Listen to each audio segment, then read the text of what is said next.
Det er herrens år 1904. Mørke, Djursland. En hård tid for landets mange bønder og landmænd. Man var afhængig af en god høst, ellers kunne det koste huset hjem. Alternativet var fattiggården, hvor flere af byens familier og børn tog ophold. Vi følger en lille familie, hvis stolthed ligger i deres arbejde og flid. Manden er hårdt arbejdende og stærk i sin tro på, at høsten nok skal nå i hus. Mor og datter bistår det hårde arbejde, men kærligheden har til tider trange kår, når midlerne er små.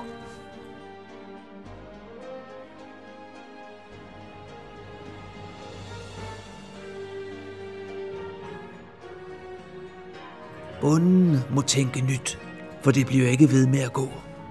Høsten ser ikke ud til at give det, den skal, og udsigten for fremtiden er derfor dyster. Han beslutter sig for at skaffe penge ved at sælge et stykke jord til byens byggematador. Hr. Træls Grønhøj Jensen senior. En herre med et vist format og blandet rygter i bagagen.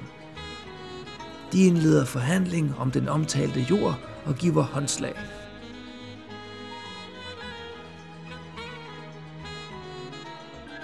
Ugerne går, og alt virker glædeligt. Den hårdt arbejdende familie kan igen se en lysere fremtid med de indkommende penge fra jordsalget. Dog har Grønhøj Jensen andre planer. Han har ikke i sinde at betale sin del. Han narrer familien for et anseligt beløb og stikker af, før familien aner uråd. Da familien endelig opdager, hvad der er sket, er det for sent. Grønhøj Jensen er over alle bjerge. Familien forsøger at få deres penge igen, men Grønhøj Jensen sender et tæskehold afsted, der truer familien med ikke at anmelde den skændelige handling.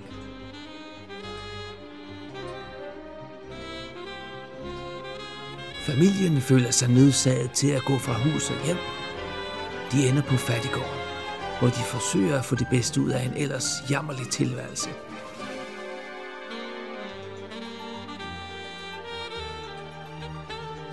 I 1910.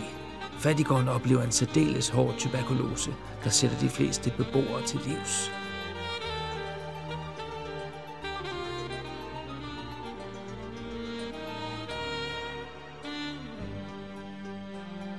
Hvor der før var en tom gold mark, ligger der nu en herregård. Grønhøj Jensen stortrives i hans nye domicil og skænker ikke andre end ham selv en tanke.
Ja, pi, og er der pi?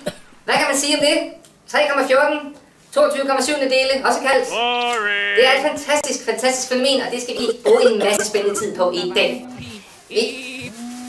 Undskyld mig. Excuse me. Der var den, pi. Undskyld mig. Der var den, pi. Øjnene op. Jeg har brug for hjælp. Ja. Nej, du godste. Nej, du godste. Sig det, løgn. Ikke igen. I må have undskyld. Jeg har noget vigtigt, jeg skal. Goddag, hej. Vi er triste for at meddele, at Dr. Van der Gyndelok bliver nødt til at forlade tidligt på grund af personlige årsager. Vi vender tilbage så snart som muligt. Mange tak. Boring!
Mit navn er Dr. Van der Gyndelok, og jeg er retsmediciner.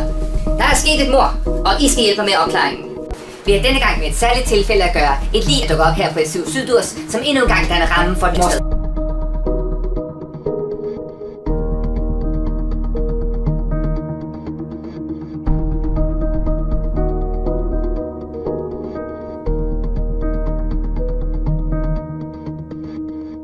Hvad der er foregået, vides endnu ikke, men vi har fundet adskillige spor, der peger i retning af en ældre forbrydelse.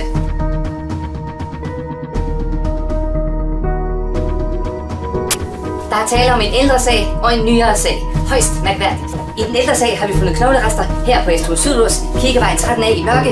De kan dateres tilbage til 1910. Ja.